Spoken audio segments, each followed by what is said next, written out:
Jadi mana boleh dia laki aku yang ke ni. Mereka tu macam cok. Kali Jawa ya cak. Mantap bodinya yang ke dia. Yang ke yang putu biak gas yang paling layak lah dunia. Urus yang putu biak minyak tengah 2 juta drum euro.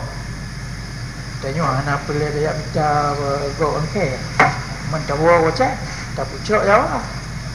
Mantap bodinya aja. Itu kan yang mudah tu. Tengok kalau lagi awak belok, kalau lagi awak sepuluh dia. Saya raja. Apa hotel anda yang berhabang waktu ini? Lebih agak lu berhabang anda mengatakan. Nampak?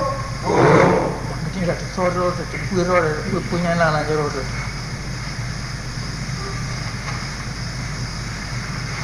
Politik luar negara hanya tiap kita gop payah kita tu.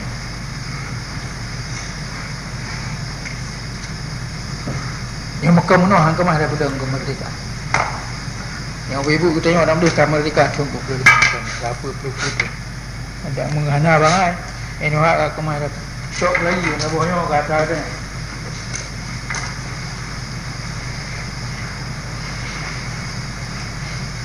Yang dengannya katrang ku yang mesti dia buat. Dumna elemen yang perhatian menua yang belum menua.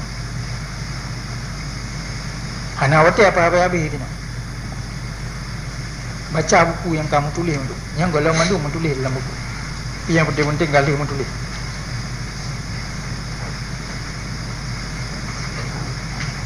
Kuatan kita yang paling layak ini karena sejarah. Pemana? Pindah tu dia kagak kubah rumpu menjamin kemenangan dia. Boleh mengelia kita tengok kadunan bangai hana tangui apa yang kubah lain itu.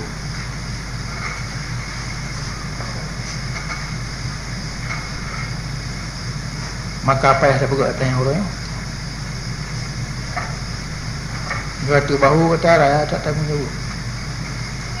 Yang mana juga badar pikiran angkemai tak ulam tanggung jawab.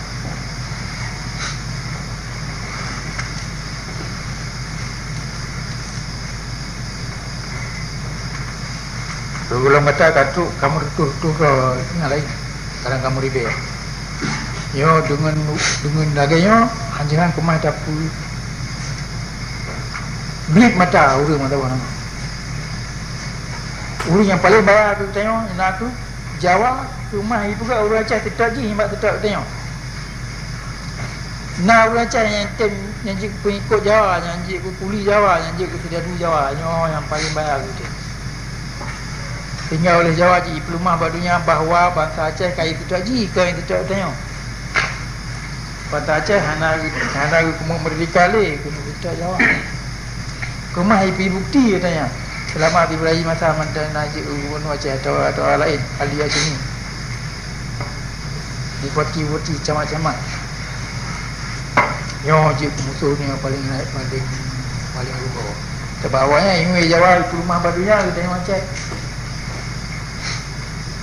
Urang Aceh dia orang yang tertaji. Ya?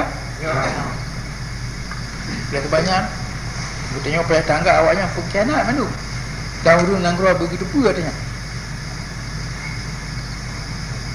Jadi Nabi Adra tu yang jajuk Nanggro, pusat Nanggro ke musuh. Ini orang yang paling kaya. Dan urangnya kumah urang bayar je, minyak kemah tak perlu nak urang apa. Tinggal urang yang cik pelung dah, yang anak tahu tetap. Jadi dia tak apa yang payah tak perlu di dalam Nanggro. Buat sebenarnya buat barang-barang itu. Tapi dia tak apa yang payah nak buat ini luar Nanggro. Kita ada apa kan?